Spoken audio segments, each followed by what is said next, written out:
Secretary, lumalala po ngayon yung gera nga po dyan sa Middle East at dito po sa datos merong halos 1.2 million combined na po yan na mga OFWs dyan sa UAE. Kung sakali po na magtuloy-tuloy yung gera at dumami po yung mga Pilipino na uuwi dito sa bansa, gaano po tayo kahanda? Do we have a budget for it para po sa repatriation and also yung magiging livelihood po nitong mga Pinoy na ito? Yes, tayo naman ay handa, no, at in terms of yung logistics, yung technical aspect ng pagpapauwi, but yun nga yung in-emphasize ng Pangulo kahapon, safety is paramount. Kaya kailangan lang talagang isaalang-alang ngayon yung mga protocols ng host country, mas kabisado ng host country yung means kung paano nila mapoproteksyonan yung mga residente doon. And at the right time, no, timing is everything at this stage. Hindi kailangang madaliin to the extent na malalagay sa panganib ang mga kababayan natin. But yes, we are ready, and meron tayong augmentation teams that eventually, underway na, that will be who will be positioned in the areas surrounding the Gulf states para ma-accommodate, ma-set up na yung reception points.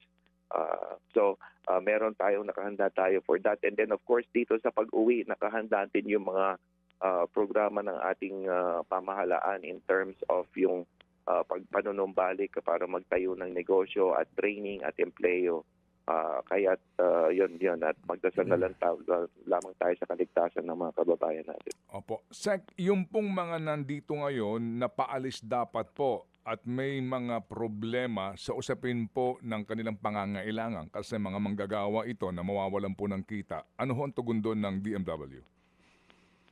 Yes, mula pa nung weekend ay kami na ni Admin PY Kauna ng OWA have been spearheading the effort to help those who are stranded in NAIA, not just NAIA, pati Clark and Cebu. Pati yung mga transit point, meron na rin tayong tinutulungan as far with the DFA, of course, as far out as Africa. Merong mga nasa stranded na tinutulungan na natin. Ang total na natulungan natin ay around 1,500 in terms of flight rebookings, OFWs to, no? And tulong sa pagkain at transport kasi merong iba na stranded, hindi makauwi sa probinsya. So tinulungan na rin natin. Opo, meron ba kayong bilang, Sec, nitong mga papunta ng Middle East na mga OFWs na nasa Manila ngayon at yung nga po, no, uncertain pa ang kanilang biyahe?